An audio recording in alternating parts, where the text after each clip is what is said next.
Live, sir. Good afternoon, ladies and gentlemen. A warm welcome to the 7th edition of 100 Smart City in India. This is the last session after lunch. We've been hearing a lot of experts from the government, from the PSUs, from the private sector, how to make a smart city safe and better. Now, this panel discussion is going to be another session, brainstorming session. What are the challenges faced by various smart city planners, not only planners, the implementation agencies, the consultants, the command and control, as Srinivas said, sir. So we need to come out, the beauty of this event is I see every year the numbers are going up. When till 2019, we had 300 plus 400 people attending the event. Now I was surprised when I come to know yesterday, 700 plus has been registered. So that means there is still a lot of interest, a lot of business opportunities in smart cities. And of course, in the morning, there was a big talk, how to monetize the smart cities. That is a big challenge. We need to discuss, come out, suggest. Kunal Saab has asked me to give the report. What are the suggestions which I should submit him? I will meet him next week. So I want all of you to share your points so that I can combine and send to him that how the smart city should look like, because he's the one who's interacting from the government ministry of MoHUA, the ministry. So it will be a good that once you know what are our ideas about how we want the smart cities to take it to the next level. Having said that, ladies and gentlemen, let me introduce the moderator of the session, Debashish Bhattacharya, one of my very old friend. Almost 3 decades we know each other. And he's involved in various consultancy, advocacy, and he's been worked with various well-reputed organizations like Siemens, etc. Recently, I'm sure we lost Dada, whom we call it Dilip Ghosh, whom have been godfather for many of us, including Debashish, and many of us. He has been our godfather. He recently passed away. Debashish has been working with the digital industry for a long time in the satellite industry. Now as a senior DDJ with Broadband India Forum, he'll be moderating this session. So Debashish, over to you.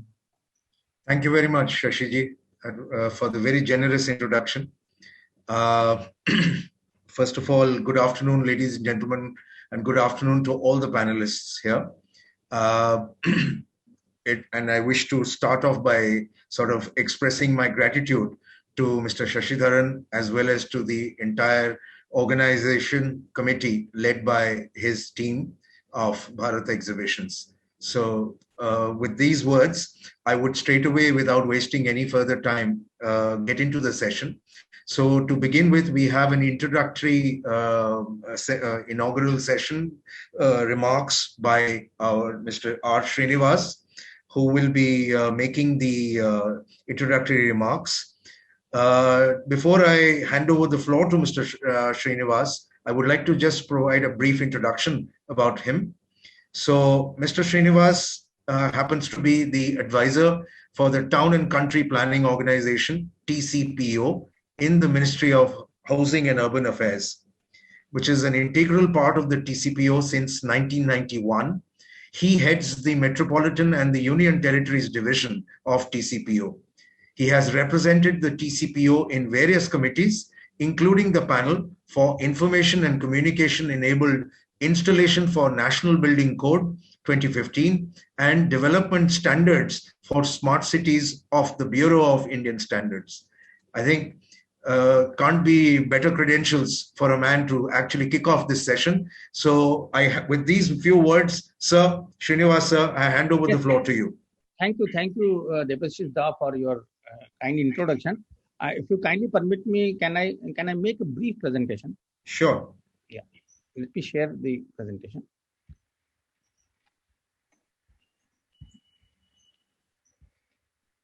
I think everybody can see the screen. Yes, sir. We can. You can put it on full screen mode, sir. It will be better. I put on the smart. Perfect. On full screen mode. And as Mr. Sadish Sachidharan earlier mentioned about, we are going to discuss about, safe, smart city and safe city. Here, especially with the advent of smart city mission, a lot of emphasis have been, you know, given on, data driven cities, information infrastructure for learning. I mean, that's, next 5 years or 10 years, we are going to have, a lot of real time information, real time flow of data. And that's what the data being generated. I mean, through command and control center or whatever. I mean, whatever the organization which are actually involved in, preparation of master plan or revising master plan, it will play a very crucial role in order to, come up with the quality master plan. So let me start my presentation. Yeah. Smart city mission. I mean, what has been the data driven performance management? Future of governance is data driven, and Indian cities are beginning to adopt this change in their functioning. And of course, smart city mission, I mean, it has opened a floodgate of opportunities for cities in application of ICT solutions.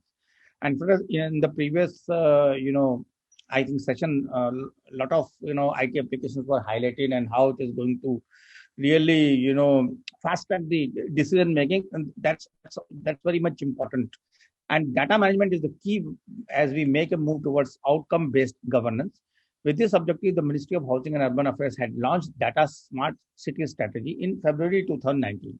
And the strategy acts as a roadmap for cities to harness the potential of data in the development and growth of cities, and is built on 3 foundational pillars, namely people, process, and platforms.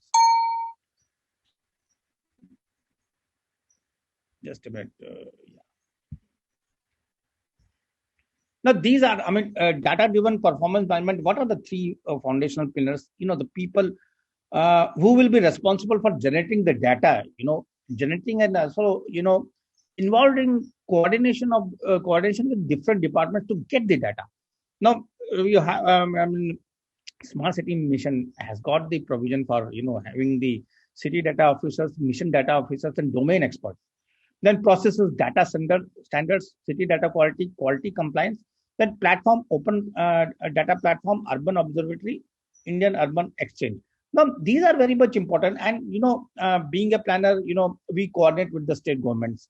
And we keep on maintaining the data that how many cities have actually got the master plans, and you will be quite astonished to know. I mean, not astonished, rather surprised to know that out of 7,933 cities and towns, there are 2,800 cities and towns have actually notified master plans. And there are large number of towns still they have not been able to complete their master plan exercise. So this, this gives an opportunity. The Smart City Mission gives an opportunity when there will be a lot of, data generation, and not only the, the quality. The quality of data is very much important, but at the same time, authenticity of data. But we strongly feel, as a town planner, that if you have authentic and quality data, even the outcomes of the master plan, the proposals will also be, the better quality. The outcomes will be the far better. So, I mean, of course, now cities, when smart city missions, they have established integrated command and control center. They need to have, different data formats. Typically, I can tell about the master plan. We have, we have to create data sets, or we have to collect or compile the data sets ranging from demographic parameters, physical, infrastructure, information on physical infrastructure, social infrastructure, information on resource mobilization, and plethora of, data. I mean, it's a huge thing when you, not only compile and analyze, and then you come up the estimates. For every sector, for every component, you have to make estimates. Like, say, if, at the rate of 135 liters per capita per day, city has to provide water supply.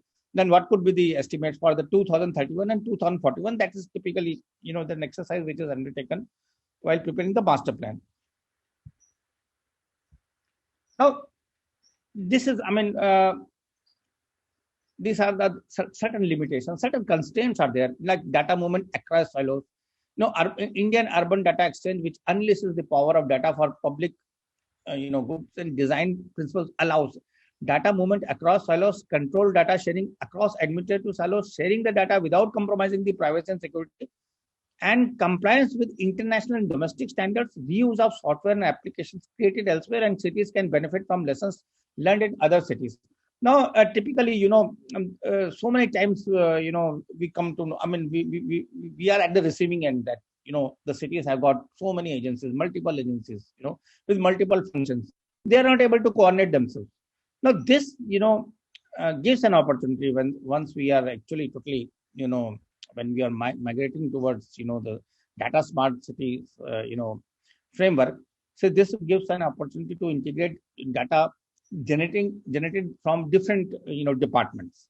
So these are the things which in future, in next 5 to 10 years, we are going to, come across, and definitely there will be vast improvement in the data quality and also data authenticity.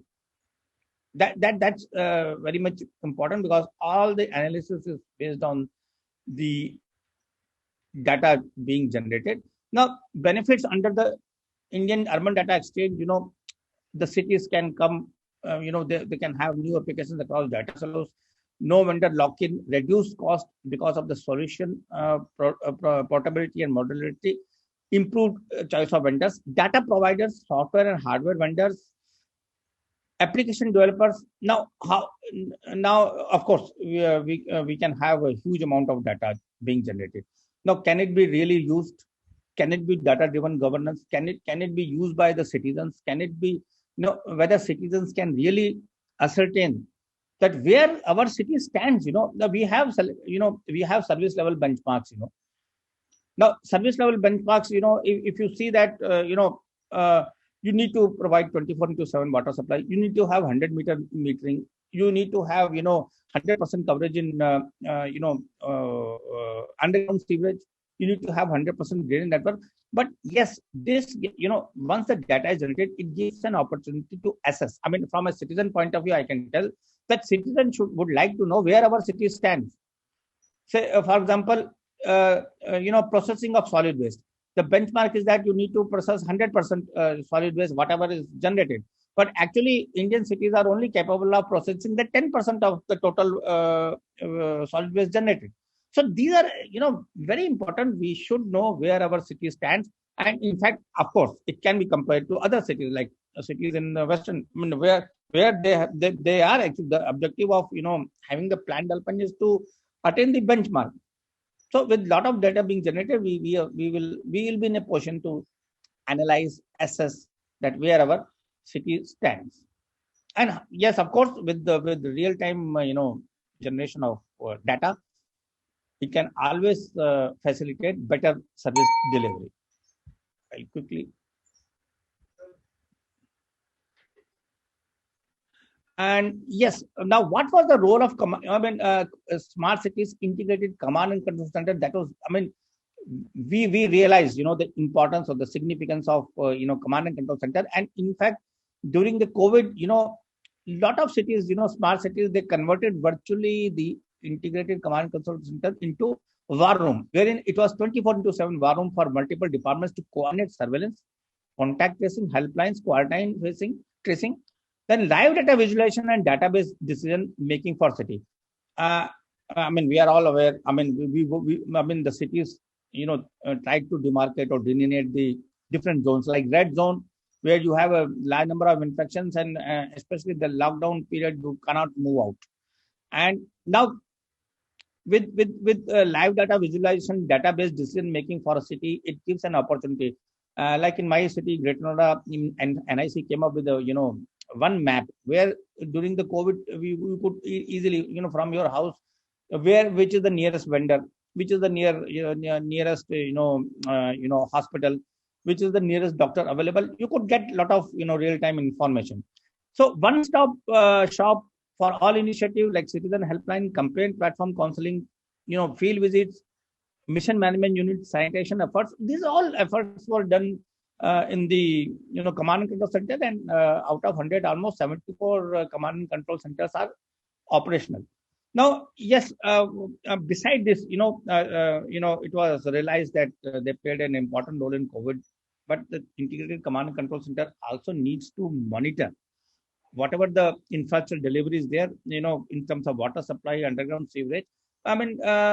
it should have, in the beginning, I was telling that there has to be a strong interface with GIS, wherein we should be able to get this, the information, the special information we need to generate. We should be able to ascertain that which areas are lacking, certain services, or say, for example, in case of disaster management, which areas are actually vulnerable to, say, if you take the example of urban flooding, which are the low-lying areas. So prior to monsoon, those areas which are vulnerable, you need to take advanced steps. You install, pumps at the vulnerable points, so that within hours you can discharge all the water. And Mr. Shashidharan gave the example of, Gurugram. Now, that is only possible how you are going to take steps once you have a strong interface with GIS, and once you have, utilities mapping on a GIS platform. So these are certain actions which were taken by, a lot of public address system was there, then visual display, visual managing display, which facilitated the decision makers to take, decision on a very, quickly the decision was made. Just a minute. Now, these are the, certain examples of, COVID-19 response initiatives managed centrally by the ICT. Surveillance and dashboard, you could get a lot of information. And in fact, even daily we are getting, information, of course, through newspaper and through websites, you can get the aggregated information. So through command and control center, it is also possible to get the disaggregated information, especially at the ward level or the zone level. So real-time patient tracking, online training system, lot of capacity building was imparted. Then online medical consultation, this was the beginning, when you were not able to move out of the house. Then patient support platform and 24/7 helplines. These are all, command and control played very vital role in the COVID. Now, what are the way ahead? Indian smart cities, data-driven performance management, innovation, mission innovation zones, and capacity building. Of course, we are sensitizing from my organization point of view. I can say that we almost trained 2,000, persons who are working in town planning department, urban local bodies, urban development authorities. We have done the capacity building program for preparing the GIS-based master plan. And of course, whatever data you generate, I say that it enables a city to judge itself. What has been the performance in the service delivery? That becomes very much important, and you have to keep on working for attaining the benchmark. And of course, National Urban Innovation Unit to support ecosystem aggregation, peer-to-peer learning assessment. That is the part of the National Urban Innovation Unit. And then of course, city offices for of innovation, and need to have lot of partnership. And of course, some of the cities like Surat, Ahmedabad, Vadodara, Visakhapatnam, Coimbatore, they have done. I mean, they set an example to other cities. When Surat can become, or Indore can become one of the cleanest city, why not other cities can really do that? This is a certain, some certain partnership where, DFID and even, government of UK and their agencies are actually involved, whereas immense global interest in Indian cities. Smart cities, 15 cities have partnership with leading countries, attracting and sharing knowledge, global talents and technology and best practices. No, this is just but my concluding statement is that, being a planner, I am very much concerned about, the master plan being prepared. It takes a lot of time, in spite of so much of, innovation in the IT, field. Lot of time, the latest Delhi Master Plan 2041 has been, put on a public domain for inviting objection sessions. Now it has almost take 3 to 4 years. The task, for preparing the draft master plan started in 2017, and by 2021 we had the draft. So with all, presence of integrated command and control center, availability of data, generation of data, real-time information of data, I think that in future we need to hasten the process of the preparing the master plan.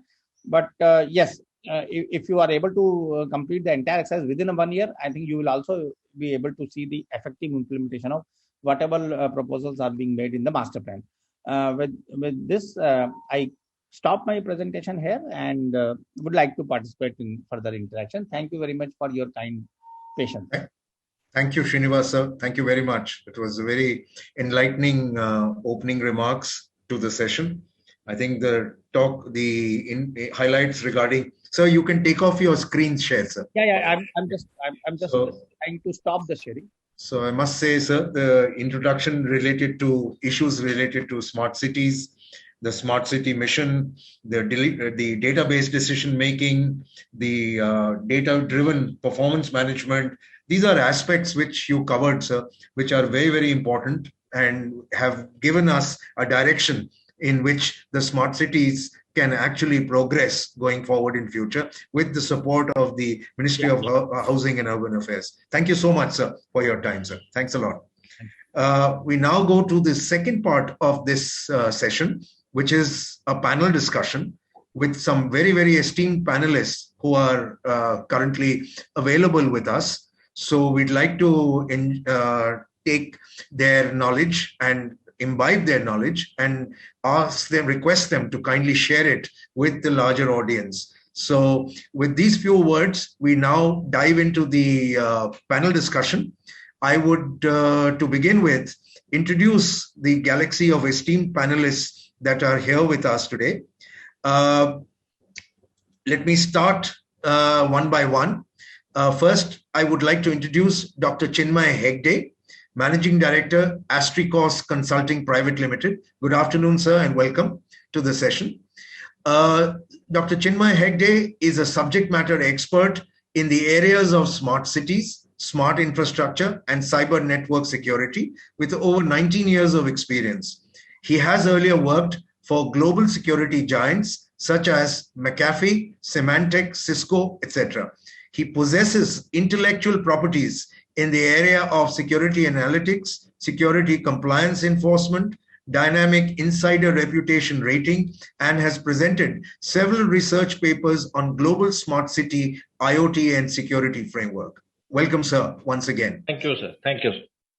The next expert that we have on our panel today is Mr. Sharad Arora, who's founder and managing director, Sensorize Digital Services Private Limited. Welcome, sir. A telecom industry professional, Mr. Arora, with 30 years experience, he has made contributions to the development of several ecosystems in India, like mobile telephony, digital certificates, digital wallets, ESIMs, etc. He has supported standardization and policy initiatives for telecom, IT, transport, and urban development. His visionary approach led Sensorize to pioneer a new business model for IoT M2M service providers, winning several awards in the journey. Thank you, sir, and welcome once again to you, sir.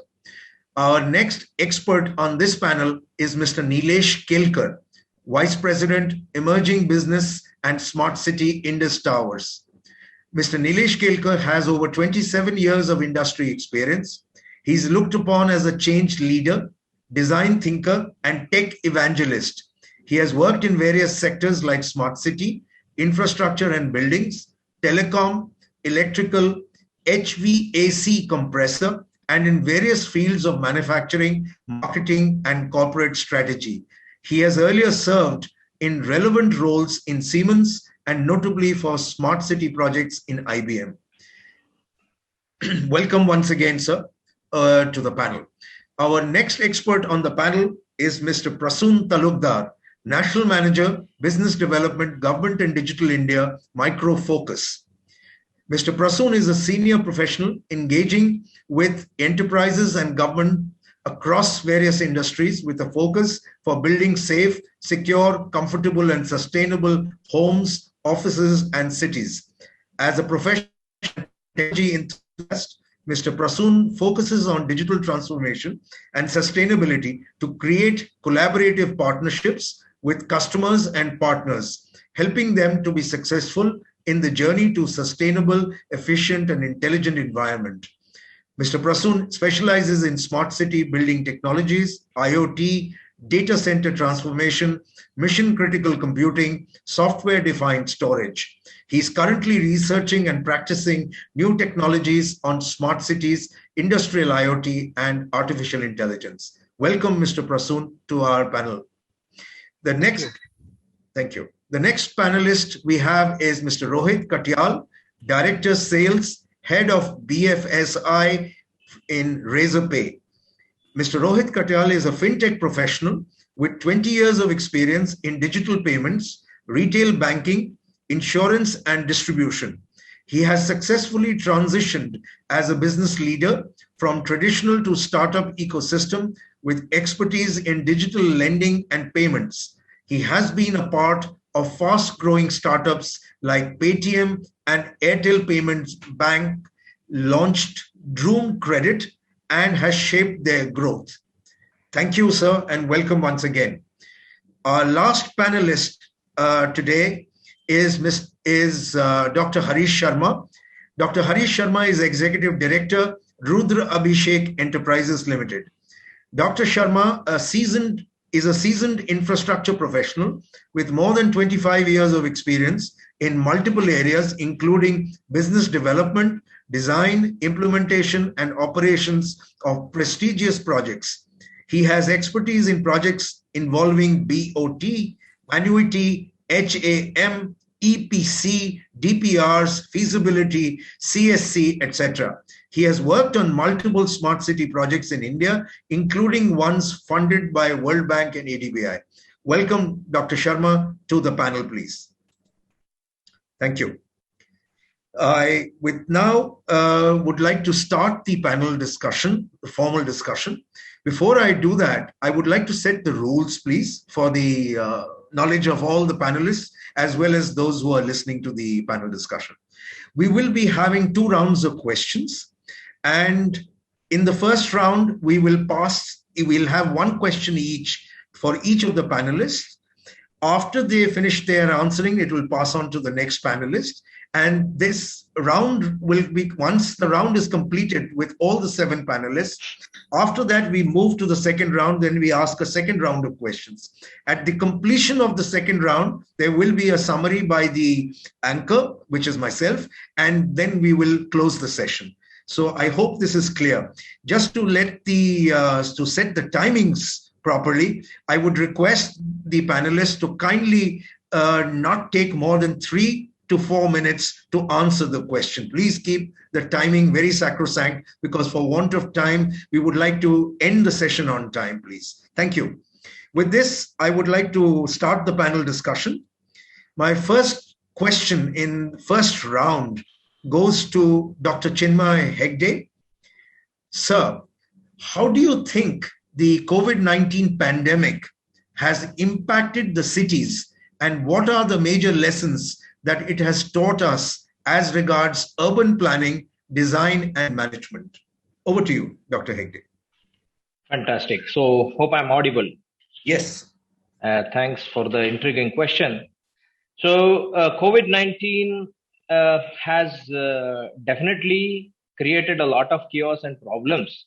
But at the same time, there are a lot of opportunities are also gotten created out of that, because we were maybe in such a way, if I have to term it in a kind of a way, that practically we were ignorant to some of the infrastructural basic issues, right? Which COVID-19 has in fact allowed us to discover, right? So such as the respective maintenance of the infrastructures, or better utilization of existing investments and all these things. And also some of the things that it has taught the urban administrators, because we work in smart cities area, building smart cities area, we understand, we have seen this, that, there have been certain cases where the major attention was required.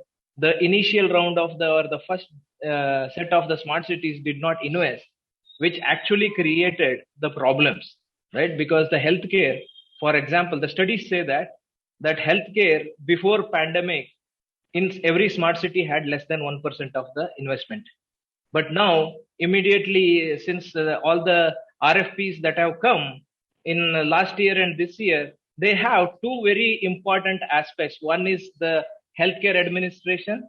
Second is the crisis management or disaster management. Right now, Srinivas sir was actually emphasizing on that respective aspect of crisis management, disaster management. These are very important, right? How these things could be leveraged using the geospatial information systems, right? such as emergency response management, movement of the emergency management vehicles. These were actually, in the advanced world, the ignored factors. But COVID-19 has brought the attention back onto this thing. Stick to basics. That is what we learned, right? So this is what was my practical learning, and we also have contributed in converting a lot of, smart city command centers into COVID war rooms, considering the operation as well as emergency response management in the picture, because we were only talking 2 years ago, smart cities is like dashboards, or command centers are about dashboards, right? It's not just only about dashboards. It is about how to put that back into the operation, right? How to take the full benefit of the investment the urban administrators would have done. So that has been the change I am observing. Hope I'm answering to the question. Thank you, Dr. Hegde. That was a very nice and an appropriate answer to the question. I will now move on to the next panelist for the next set of questions. That is to Mr. Sharad Arora. The question to you, sir, is the role of Internet of Things and machine to machine in a smart city. What is it? What is the role? And how can they be integrated with the command and control systems within a city? Over to you, sir. Thank you very much, sir. I hope I'm audible. Yes, sir, you are. So, in the previous presentation, we discussed that in few years from now, there will be more devices connected by the cellular infrastructure than human beings. And I think a very large portion of these devices are going into industrial applications, plus also smart cities applications. So Internet of Things is that very large phenomenon that requires, in my mind, a very large and intense engagement with smart city practitioners to say that it's almost like a world, Mr. Bhattacharya, in which unless there is a very deep and comprehensive orientation, people are right now brushing it aside, saying it is too large. The only thing that you really hear is that it's into trillions, that it will be very large. But you don't see things that are practically required to be achieved. And that because it's more or less like saying that the approach to standards-based deployments is a very small later thought. And as Mr. Srinivas had tried to explain, that it's a very intense job for him to plan out these cyber physical systems in which there is a physicality of things, in which there is an ICT infrastructure. Actually, people like Mr. Srinivas need a full-fledged CTO team whose job is to brief him, whose job is to make him aware of what are the type of systems his automation, his control systems require. So Internet of Things and machine to machine have a very foundational role. I'll take two very quick examples. I know the 4-minute limitation here. I worked very closely with Childline India out of sheer interest. I come from a telecoms background. They had opened a level many years back with the help of Tata's actually, called 1098. This was meant for children who could go to any of the millions of public call points that used to exist at one point in time and call for help. That vanished when PCOs vanished. PCOs died a death at the hands of the very cheap mobile. So where there were 900 million mobiles, there was no need for a PCO any longer. But that cut away the umbilical which connected the millions. India has a very, very poor history, unfortunately. We traffic millions of children every year. IoT enablement with cameras, the Wi-Fi that we are setting up with railway stations, these are amongst the first things that should go into public service, into humanity, into service for humanity. And this is IoT, that if there is a Wi-Fi network at a station, and we know for 10 years that trafficked children have the greatest opportunity to actually reach out to help or reach out for help at a railway station because children are trafficked from railway stations. Some of these, probably I'm bringing up a subject that everyone feels, where is this coming from? Is this smart cities? Is this IoT? Yes, it is. because I think smart cities will be smart when people are serviced better. So the use of cameras, the use of sensors, we designed for Childline India an IoT kiosk that would just stand at virtually every pillar, have a camera, have a microphone, detect a child. Many people on this esteemed panel can deploy a system to detect a child within minutes. Detect a child, automatically initiate the microphone, because research has proven that they are so deprived, so scared, that they don't even want to touch a button to initiate a call. So detect a child, initiate a good conversation. I'm just going to stop here to say there are so many services that Internet of Things, sensors and devices can enable that are potentially not yet. We haven't reached that point. And how to make these things work quickly, Mr. Srinivas said, that takes a long time. How to make them quickly? Best practices, Mr. Debashri Bhattacharya. Standards-based approaches, and deploy them quickly without getting into too much discovery of too many alternate things. So I have to stop because I think my time is up. There could have been another couple of examples, but another time. Right now, the important thing to state is that IoT and M2M is that enablement which is helping health, which is helping humanity. And there are standards-based approaches. The Indian government, TSDSI, TEC, BIS have made many of those standards. Efficiency and agility in deploying these comes from standardization, and that is what must be adopted so as to make it easy for people to deploy and make it interoperable, make it sustainable, make it secure. Thank you. Thank you, Mr. Sharath. That was very, very, very touching, where you spoke about how the IoT could be used for greater service to humanity, especially in controlling child trafficking. Excellent thought. Excellent idea. Thank you. I'll give you more opportunity to talk about the role of IoT in standards in the next question, please. Thank you. Thank you.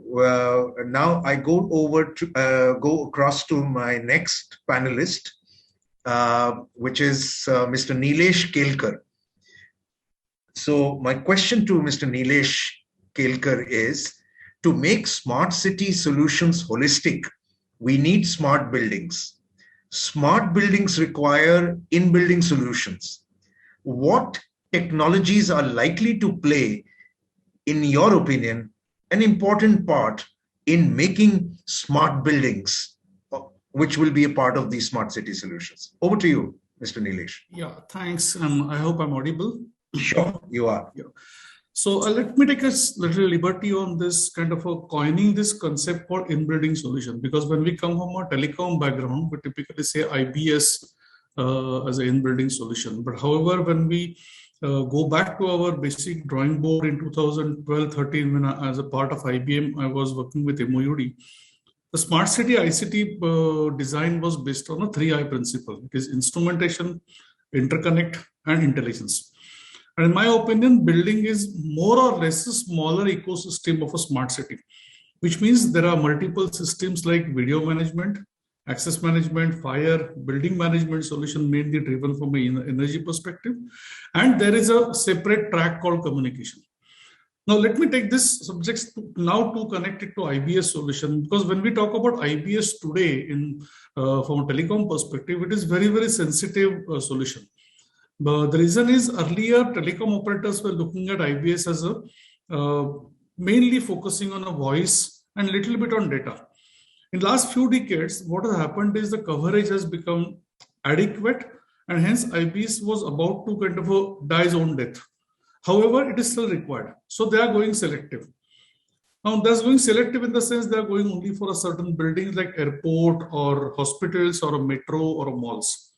In my opinion, there is a time when we need to get this communication track and the other verticals of a building on the same platform. And that will happen when we go for one common infrastructure platform. Now, today, if we talk about technologies, on the lowest level, operators are going for 2G, 3G, CISO, depending upon density of users, they will go for a MIMO. But my conviction says the fiberization will be actually the future. So like we do fiberization for various IoTization or IoT devices in a city, building is also an entity. Moment we connect this building by fiber, it becomes a digital entity.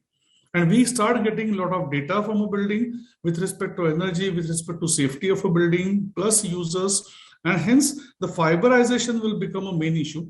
The requirement is that today all these verticals like BMS, VMS are on a different platform, different protocols. They may not use the same fiber. What we need is to segregate a separate common infrastructure layer which can be utilized by multiple operators. Need not be always a revenue generation, but yes, fiberization is also a big opportunity to generate revenue and make it overall smart city sustainable. And my opinion is the technology will go in this direction. Now, coming back to the technologies part, as far as in-building solution is concerned, COVID has actually shown us what the future is going to be. FTTH was on a high demand. We are going to connect all our smart devices in the residence also, like IPTV, smart washing machines, dishwashers, which will have its own intelligence built in, and they will need a common platform. So the tomorrow's building are going to be completely connected through fiberization. This IBS will remain, or IBS can be replaced by a small cell kind of a solution. But the era is going to be on that line. Thank you, Mr. Nilesh Kilkar. That was an excellent input on the various aspects related to smart city and how smart in-building solutions could be integrated into the smart building solution. That is great learning. Thank you, sir.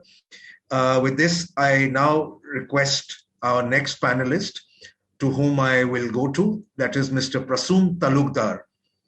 So my question to Mr. Prasoon Talukdar is, sir, how important is cybersecurity in smart cities? And how does your company, Microfocus, is supporting the customer in terms of cybersecurity, which is integral part of smart cities? Over to you, sir. The floor is yours. Thank you, Devashish. I think it's a very pertinent and relevant question, and I think it's a challenge not only smart city or for any domain where we are using applications, we're giving access to data and stuff like that, right? So I think there are 3 or 4 important aspects if I look at the smart city, because smart city is something which is not within the building, but it goes beyond the building, like a data center or your systems within the building, but it is a lot of street infrastructure, utility infrastructure, which is there across the cities. Now, all those devices, the IoT devices, sensors like cameras, waste management and SCADA system, everything is exposed, right?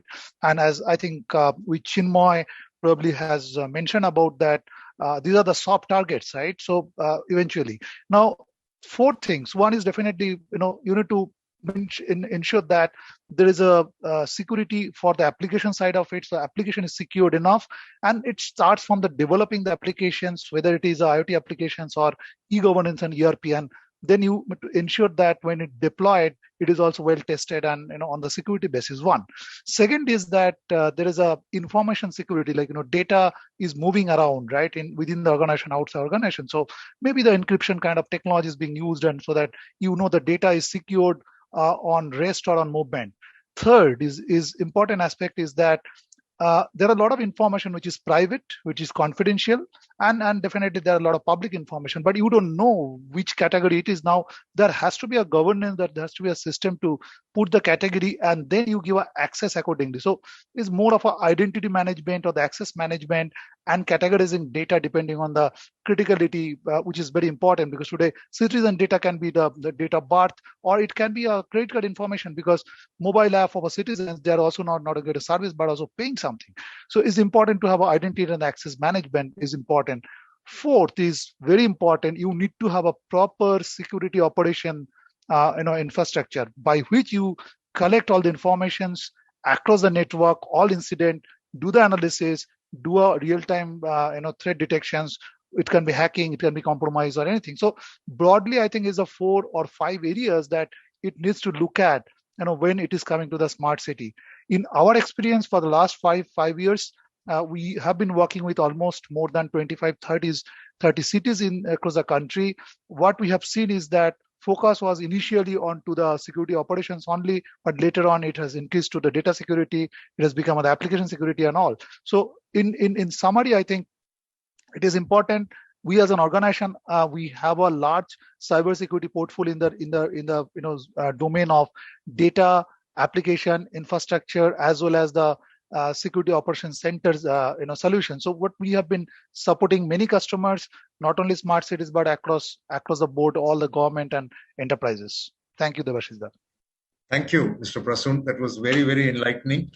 We heard about the different levels of security: app security, data governance, and security infrastructure, which is required. Thank you so much. It was very, very knowledgeable. Thank you.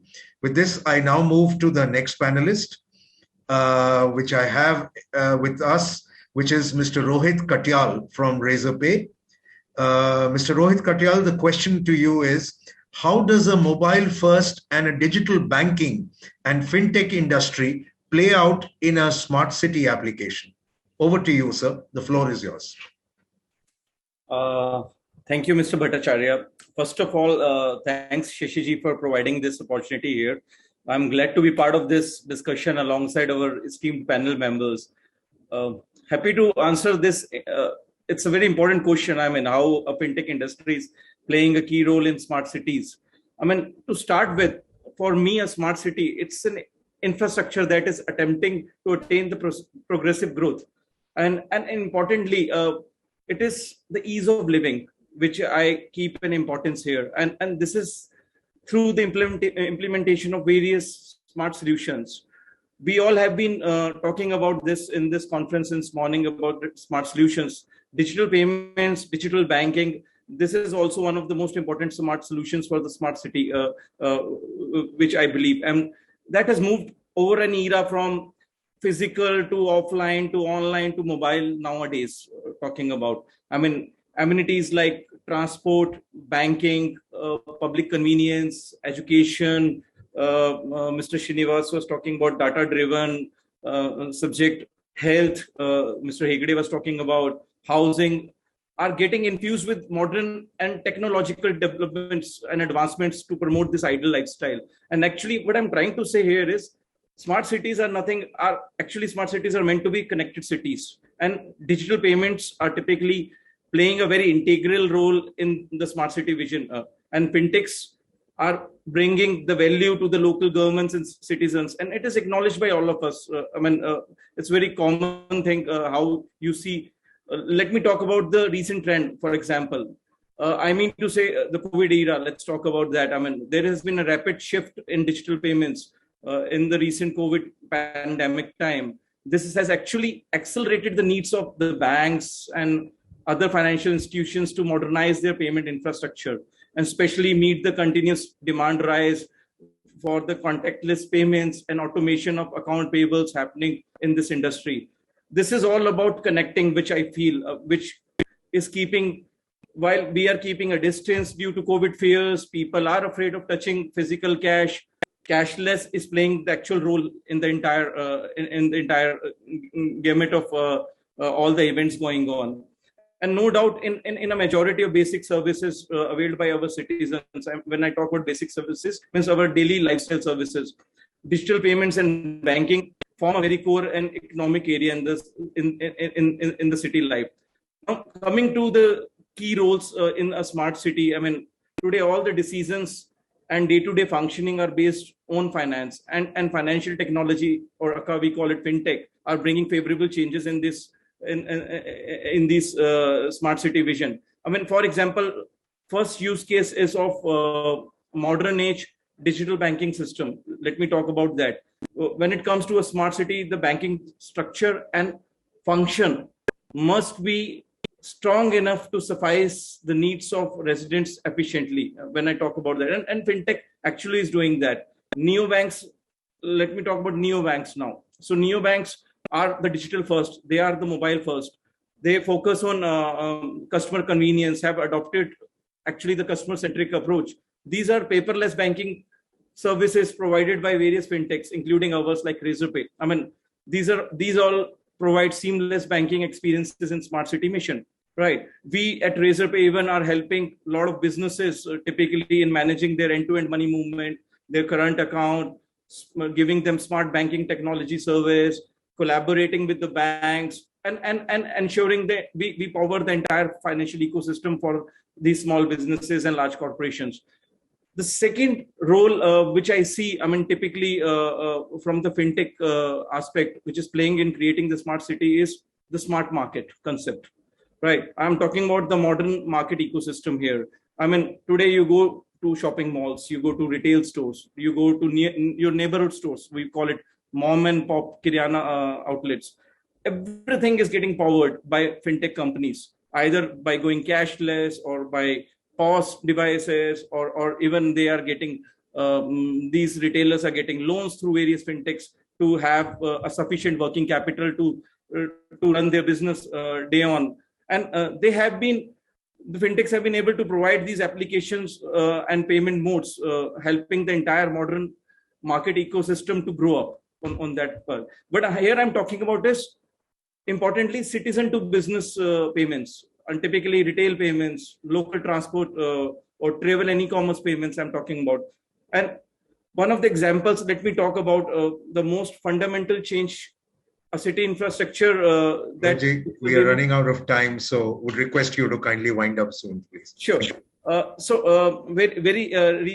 Last year, Delhi Metro Corporation introduced a mobile integrated smart card. I mean, typically it's a common mobility card where a person can buy tickets on DMRC, as well as they can go and board a bus of DTC and even buy tickets through this card. So it's an integrated solution itself in a smart city, and it's powered by fintech or a payment technology player at a back end. The bus conductor just swipes the same card which he uses for boarding a metro. Another example is, I can say, smart parking solutions. Like one can go and book the parking through an app and pay digitally as the person drives in. So there are many tech players who are offering such solutions in collaboration with fintech. So few examples to cite about, and thirdly, fintech is also playing role in public payments, where citizen to government payments I'm talking about, taxes, tolls, transit, water, electricity, education. You talk about CFC centers. So, I mean, in a nutshell, these are the key areas where we power a day-to-day life, not only from the citizen perspective, but also from the business and government perspective also. Thanks to you, Mr. Bhattacharya. Over to you now. Thank you. Thank you, Mr. Rohit Katyal. That was very nice examples on how fintech plays a role in, and digital payments play a role in our daily lives, and how they are helping us to sort of help the entire institution of a digital transformation that is going on. Thank you very much. With this, I now move over to our next panelist, which is Dr. Harish Sharma. My question to Dr. Harish, I hope we have you, sir, with your video on. My question to Dr. Harish Sharma is, sir, could you please share with us the existing setup or scenario in ongoing smart city projects? Do you have any recommendations or improvement areas to share with us, and what is the need for such improvement? Over to you, Dr. Sharma.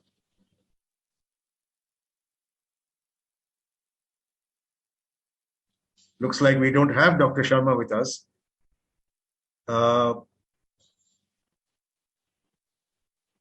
I think for the sake of time, we'll move on to round 2, since we have completed with round 1. Thank you all for cooperating in the first round. Now, my second round starts with my first question, which is addressed to Dr. Chinmay Hegde. Dr. Hegde, my question to you is, in a smart city, what shall be the role of smart infrastructure and smart mobility in deriving efficiencies? Over to you, Dr. Fantastic. Thank you, Mr. Debashish Bhattacharya. So this is again, of course, I would, start with the kind of an example of how diverse India is all about, right? India is quite, kind of a large country with the high amount of diversity, right? We have different kind of people, we have different challenges. Similarly, when I talk about the urban mobility aspect, let us say traffic management problems or mobility problems. In mainland India, we face, or maybe in the bigger cities, we face the traffic density as a biggest problem, right? So in the movement. But when we go to some next level of the cities, such as Sikkim or northeastern region or any such kind of places, the mobility challenges are something different. It's not the traffic which is the challenge out there. It is mainly, of course, there may be infrastructure, there may be roads, but there are frequent landslides or climatic reasons, right? So the patterns are different. So mobility, when a smart mobility has to be, if it has to be really smart, then it has to really cope with all these kind of challenges. That's the important aspect, where the smart cities have to best utilize the video intelligence, infrastructural improvement, as well as the geospatial intelligence altogether. That means, example, again, I'm coming back to the healthcare emergency movement, is if there is somebody who is stranded at home in lockdown situation, right? So how to cater the healthcare to them? That was very important aspect. How to, pick them up from their respective houses and then get them admitted into hospital, right? So this has been a very challenging aspect. The technology has to play a role there. Otherwise, technology or any kind of integrated command and control centers or anything of these sorts will not be operational oriented, right? We have to make more and more operational oriented and intelligence driven operations, which helps the urban administrators to take efficient decisions. So this is one of the examples. Similarly, we can call out a lot of examples related to urban mobility, because India is again, the country which is with high amount of diversity in any and everything, right? So we cannot restrict this diversity to only one or the two aspects. So all cases, even some cities, the challenges may be flood on the road, right? And there may be, because of that, the urban mobility is stranded, right? Some cases it may be something else, like, too many vehicles on the road, right? So both are the problems we are facing.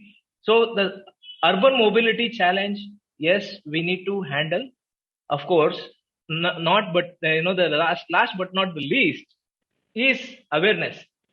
When I say about awareness, all the important signboards, of course, there are signboards, but more than that is required, the conducting the capacity building exercises amongst the citizens, because smart cities have to consider these as important aspects, that, conducting the campaigns to make the citizens aware about, how they have to behave on the road, or how they have to be responsible in terms of the, maintaining the infrastructure which has been deployed, right? This is the responsibility of the urban administrator, awareness of the citizens.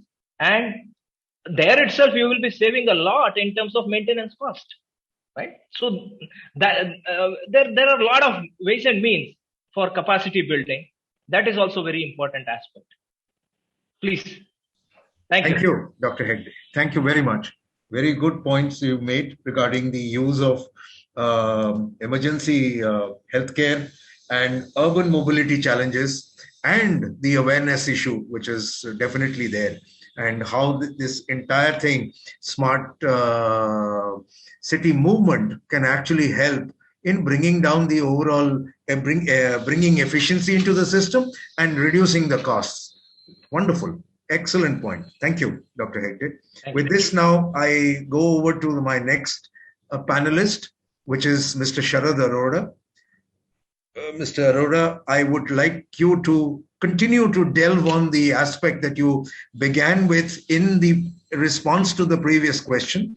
And the question to you specifically, which goes out here, is the role that standards can play in development and growth of Internet of Things use in smart city applications. Over to you, Mr. Arora.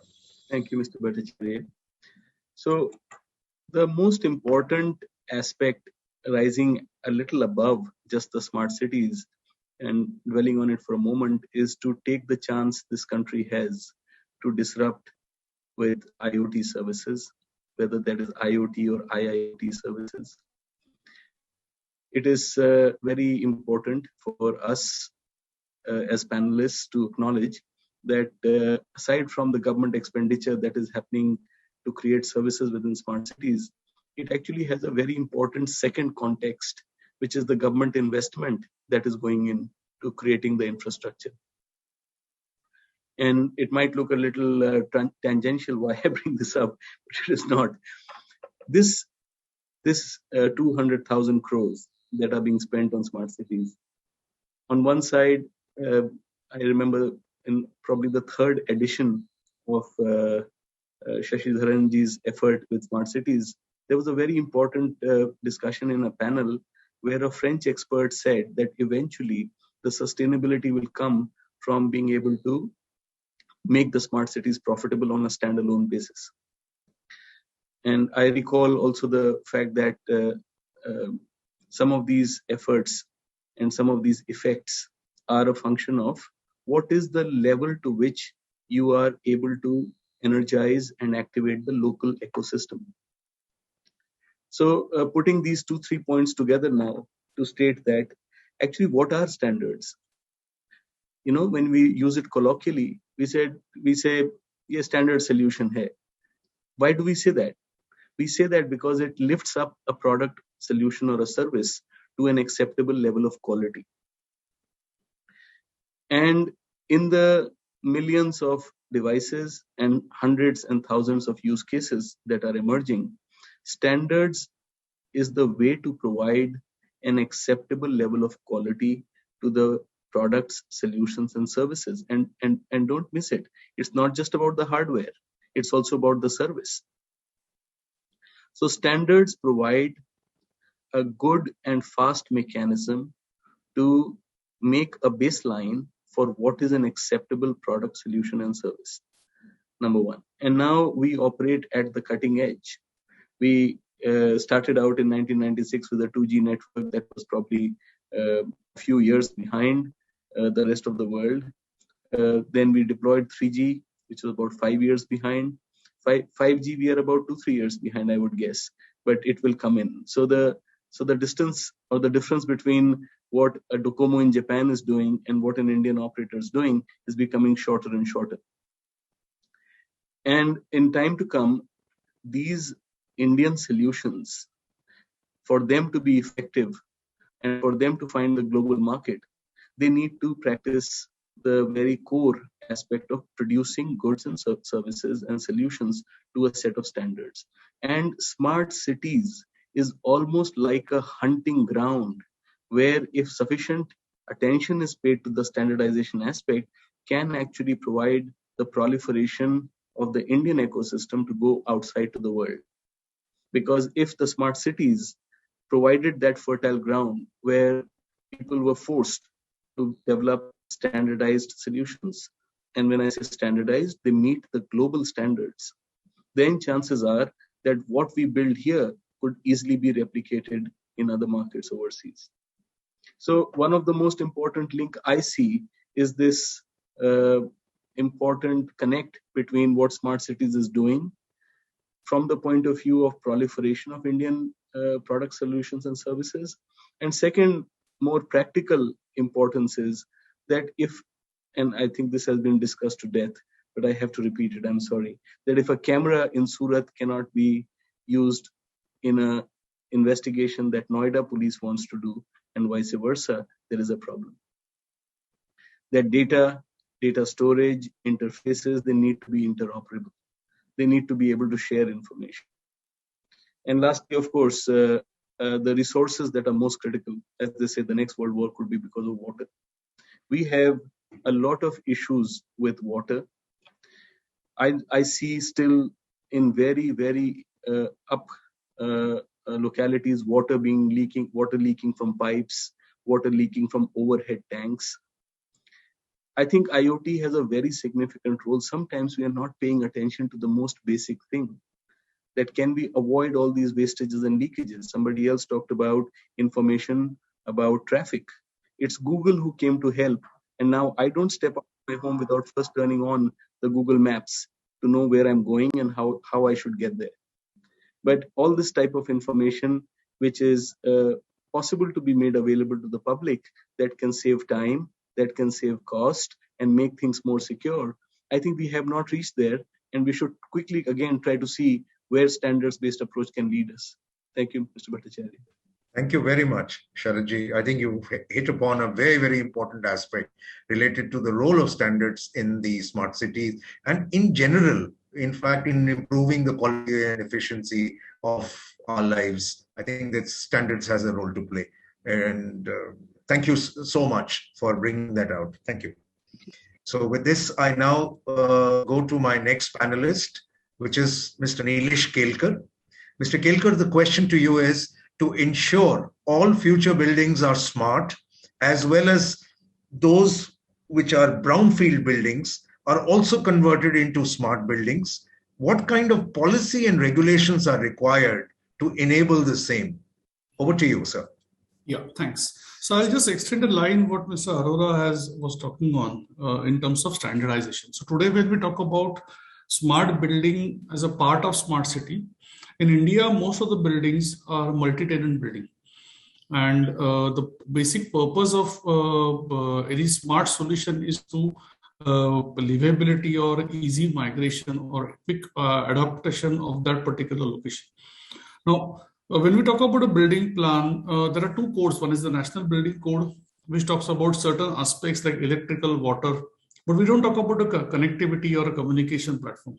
Similarly, there is of course the communication policy makers which will have to play a major role. What is essentially required is today that users in a building, whether it is a residential building or a commercial building, they need flexibility. During Corona time, we all must have experienced that while working from home, most of the people were going for dual connection. One was official, one was personal. Maybe one personal for family use and official which was required from the day-to-day working purpose. Which means we need flexibility, we need options to choose. Now, if we actually execute this, does it mean that every operator or every service provider will come in a building and do his own work, provide active components, provide fiberization? No. What is required is the policymakers have to actually take one step forward. That like we have a common wiring system in a building, there's a code, National Building Code, which controls this. Can't we have inclusion as a part of building approval? The digitally enabled building should have a common designed or a basic standard of infrastructure. And there are certain components like, for example, OLT or certain active devices which will go as a part of in-building solution. Should these components be a part of IP1 scope, or should it be only part of ISP? Because the components which can be shared between operators, and hence that give a flexibility and option to the ultimate user, should become a part of a shared infrastructure, and hence it should become, the policymakers should think on this line, that anything which can be shared should be part of a building plan approval, should be provided by default when the building is being constructed, or even when we are renovating the existing or the brownfield projects, so that the cost is minimal and we actually develop a common platform for all service providers, and hence it will lead to a better experience for the users. Thank you, Mr. Nilesh Kelkar. That was an excellent answer. I wanted to also I think what you brought out, you've highlighted something very, very fundamental and important, which has been plaguing the telecom sector for quite some time, which is the sharing of active along with passive infrastructure. Right. While passive infrastructure has already been permitted to be shared, active infrastructure has not been permitted fully to be shared. And as adding to what Nilesh ji has said, I would like to add that TRAI had gone into this in depth and had recommended that this should be opened up. As Mr. Nilesh has rightly mentioned, this is a very, very big and important issue. Unfortunately, it is still waiting to be approved by the Government of India under the Department of Telecommunications. Let's hope that this will be approved soon so that it can help the sector to sort of benefit in a large way, and the consumers at the end of it. Thank you so much, Nileshji. Thank you so much. Thanks a lot. With this, now I would request our next speaker, or the expert in the panel. I would go to Mr. Prasoon Talukdar. Mr. Prasoon, my next question to you is there a guidance that you may like to suggest to smart cities CEOs as regards cybersecurity? Over to you, sir. Thank you, Devashish. So I think guidance to smart city CEOs is a broad subject, but what I can share about our experience, because every city, every country, every environment is different, and there are different kind of challenges. What we have today in India will be different what is in US or Singapore or any other developing countries. But at the same time, in India also has so much of diversified. We see different kind of challenges being faced in different cities. Like what challenge we see in Varanasi, which is a historical city, is different when you go to city in Trivandrum, right? So it's completely different. Now, but there are some broad parameters which is required to be looked at on two aspects. One is that we are talking about, Mr. Srinivas has mentioned about data-driven cities or the data-driven planning, right? So we are talking about ICT layer into smart cities to become more efficient, right? So I think the urban development area has been always driven by the engineering, not by ICT traditionally. So now there is a transformation is happening where you are combining engineering along with the ICT or the digital layer. So it is not easy to combine both of them and to manage. Now there are 5 phases of any project which I think our learning is that need to look at with a revised framework, which is it's kind of PBDR, which is planning, build, deploy, and definitely run, right? So now what we have seen till now in the smart city projects in India, especially on the ICT part of it, I think our focus remains on building the infrastructure, building the ICT infrastructure, building the command control center, right? Or setting up a street infrastructure, right? Now, I think it needs to be, we also need to spend time on focus into how do we deploy and run it. Now, because running deployment, build and deployment is a 1 year or 2 years timeline. But this infrastructure is a multi-generational infrastructure. It will be there for 5 years, 10 years, 15 years, right? Talk about the street lights, talk about the solid management or the cameras on the side of the road or the traffic control systems, right? So this is something where we need to focus more on, not more, I'm saying the increasing focus towards the operation. How do we run the operation more efficiently? So while I do that, I think we see a challenge when, how do we make the vendor, make the operator responsible to run it properly? So, how do we know that whether the system is running or not? How do we know how the system is running? So you need to have not only the people and the process is important, and to implement the process, you need a governance and a lot of tools needs to be implemented. So that is one part of it. Second part is definitely security, as you rightly said. Now, security is an ongoing process, ongoing threats. Today, the threat what we have, tomorrow it will be different. So again, whatever we build an infrastructure and application, again, that needs to be developed on the code in such a way so that we are creating a secured product, secure software, or the secured infrastructure. So that is the second part of it. Third part is definitely, in terms of the implementing the process which will follow for next 5 years or 10 years during the O&M phase, customer needs to be enabled with necessary software tools which actually they can use it to measure the performance. So for example, if somebody is creating a data center or the command control center, now how you are measuring the outcome of any services that we are going to deliver through the operator. So these are the few things I think is important. Again, I'm saying that it is PBDR, and then last it comes out learning and the feedback, which goes back to the planning again. So when I'm planning, I think I have to plan in such a way so that it's actually taking care of not only the build part of it, but also the deployment and the run part of it. So that's our suggestion. I think we have a lot of experience on that. We have learned and we have implemented a lot of experience in many recent cities. We'll be happy to have a conversation around that in details on specific areas which is interest to the cities or the organizations who are present here. Thank you. Thank you, Mr. Prasoon. That was excellent. The question was so broad, you have narrowed it down and you have focused on certain issues, key issues. Thank you very much for giving us direction in this particular area. Thank you, sir. With this, I now go over to my next panelist, which is Mr. Rohit Katyal from Razorpay. Sir, the question to you is, what are the key aspects of fintech that would enable cashless transactions in a smart city of the future, and what role should the government play to enable the same? Over to you, sir. Thank you, Debashish ji. Thank you, Mr. Bhattacharya. Thank you. To answer this, as I said earlier, cashless transactions is a crucial enabler for smart cities and is contributing significant benefits. I'll talk about that later in this. Fintech companies like ours, Razorpay, I mean, today we are helping in streamlining the entire administration of city life, especially in three aspects I talk about. One is citizens, second is the businesses running in the city, and third is the e-governance side. First and foremost, the cashless transactions help in reducing the cost of cash and inefficiencies at large.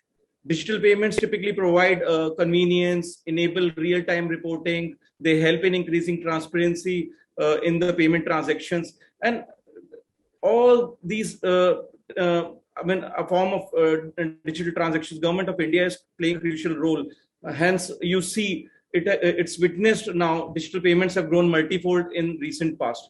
And I'll be thankful to Government of India, their regulations, which are giving that ease to particularly fintech industry.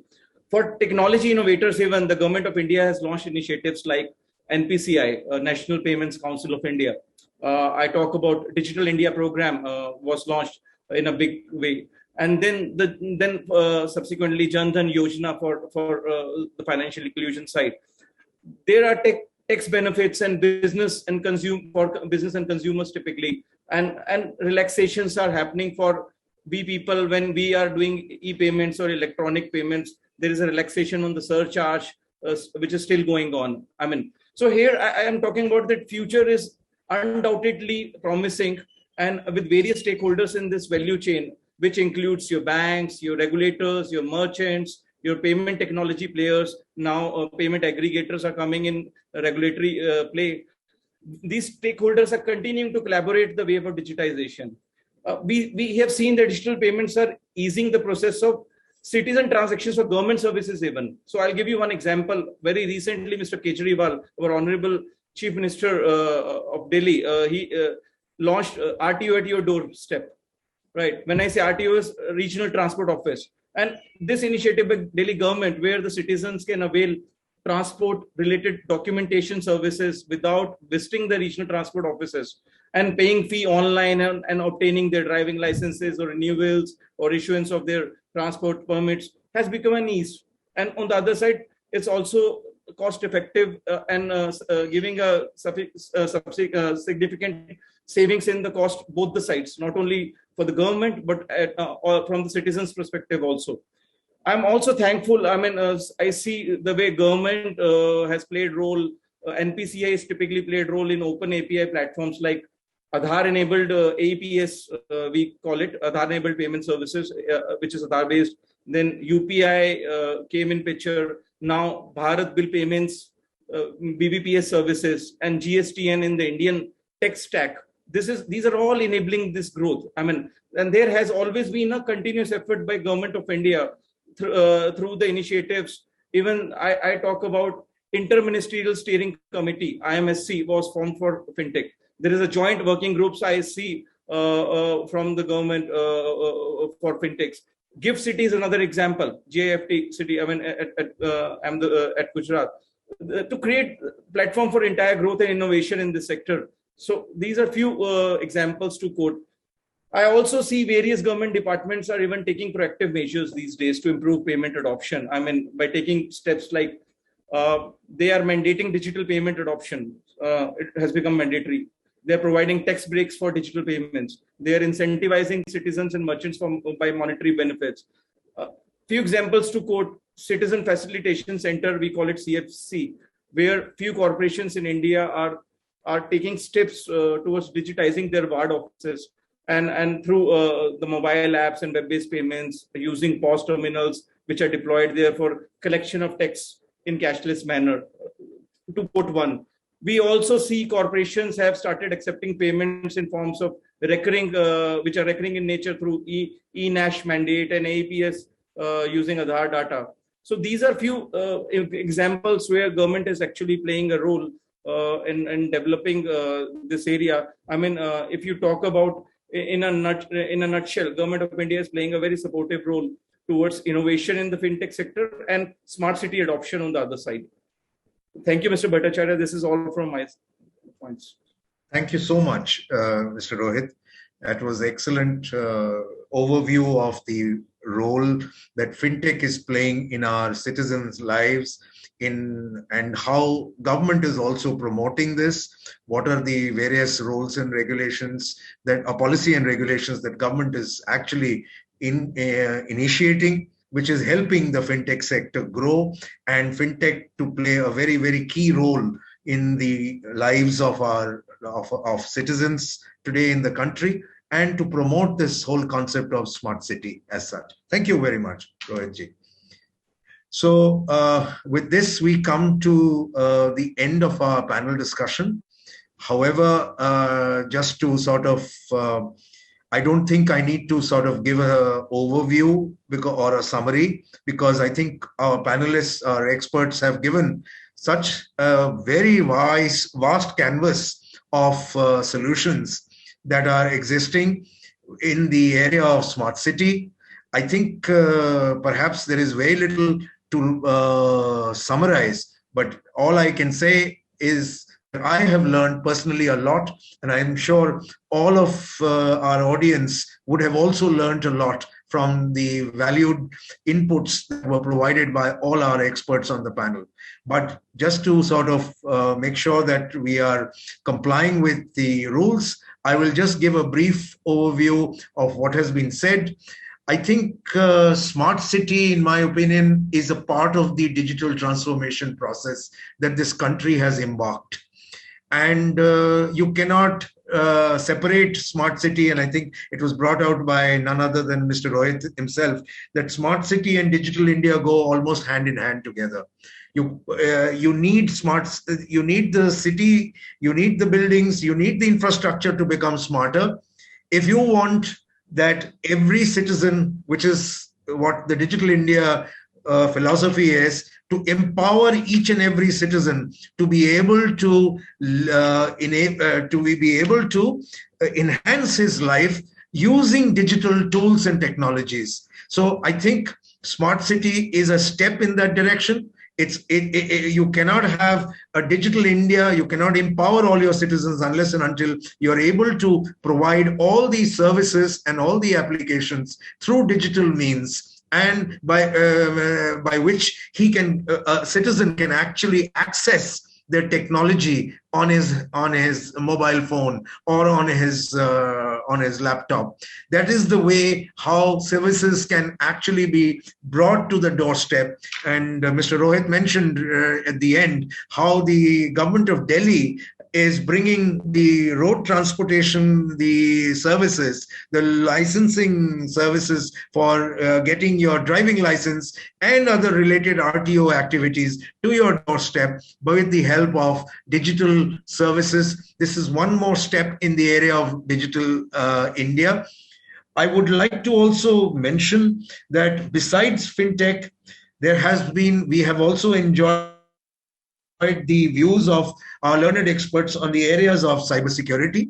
We have enjoyed the views of our learned speakers on the role of IoT and M2M, and how important it is and how central it is for the creation of smart city and digital India. And thanks to Mr. Sharad Arora, who also mentioned there is a social aspect, that this is not only about just providing digital services to the doorstep or to the palm of our citizens, but it has lot of social implications. And he spoke about a particular social service being provided through by which child trafficking can be reduced with the help of IoT technology in this country. Besides that, we also learned about the importance that digital tools and technologies is playing in and has played in the past in terms of improving the health of the citizens, in bringing the entire medical solution which is available to the doorstep of the consumer instead of the consumer going out because of the COVID restrictions. We have seen how it has helped. We have also seen how the disaster recovery and the emergency response system has been improved with the help of digital tools and technologies. This is another aspect of the smart city movement that we are talking about. Last but not the least, a very, very important, as we go digital in each and every way, in each and every service, you cannot have a safe city and you cannot have safe digital usage or transformation unless and until the transaction is secure. And to be able to secure the transaction, we heard from Mr. Prasoon, who spoke about the role that cybersecurity has to play in ensuring end-to-end security so that we are covered by way of smart apps, we are covered by way of smart infrastructure, and we are also covered by way of a smart network. So he spoke about the secure networks, the secure infrastructure, and the secure app, all of which go together to make sure that the end-to-end transaction is safe and secure. Only when we make these transactions secure, we will earn the trust and faith of all the citizens of the country, and thereby ensure that digital smart India and smart city can be pushed to the next level. With this, I would now close the panel discussion and hand over the floor to Mr. Shashidharan to now propose the vote of thanks. Over to you, Shashi sir. Thank you so much. Thank you, Dada Debashish. Thank you very much for chairing this session. A fantastic session wherein, as Debashish said, that a lot of intelligence has come out, the cybersecurity, the IoT, artificial intelligence, the payment sector. A lot of things has come out how to make the next smart city better. As this is something which is new for everyone, we are learning from one smart city to another smart city. Even if you see the RFPs of each smart city changes from one to another. Every CEO of the smart city has not learned before this what is smart city. So everyone is learning. So somewhere some smart cities have some problem. So the next smart cities make sure that that problem is not there. But having said that, but every smart city, every city have their own challenges is happening. So thank you very much, sir. Thank you, Sharadji. Thank you, Rohit. Thank you, Srinivasji. Thank you, Kelkar. And thank you, Prasoon and Dr. Chinmay. Thank you very much joining this session. And thank you, Debashish, to moderate this. So the next event of BE will be on 23rd, 24th of September. That will be on 5G, because that is something that's another annual event of Bharat Exhibitions. We'll come back to you with those event details soon. Till then, thank you very much. Thank you for joining. Thank you so much.